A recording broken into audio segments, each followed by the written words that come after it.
अस्सलाम वालेकुम दोस्तों, आज की वीडियो आपके लिए बहुत दिलचस्प लेकर आ रहे हैं। कौन सा मुल्क दरियाओं का मुल्क कहलाता है?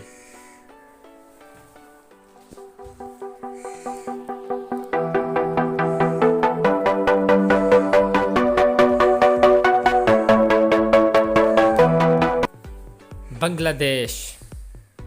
लाहौर का पुराना नाम क्या था?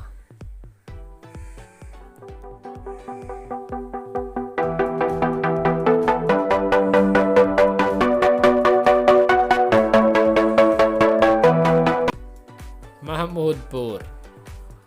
2016 का T20 वर्ल्ड कप किस मुल्क ने जीता था?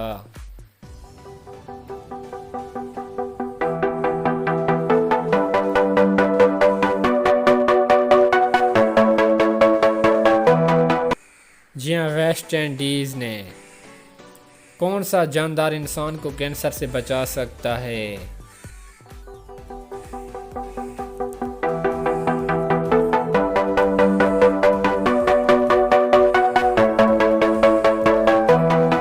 जी हाँ, शार्क मछली।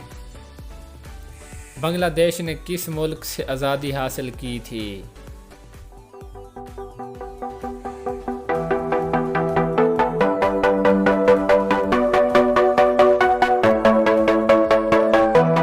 जी हाँ दोस्तों, पाकिस्तान से। दोस्तों, अगर आपको आज की वीडियो अच्छी लगी हो तो चैनल को सब्सक्राइब लाजमी करें।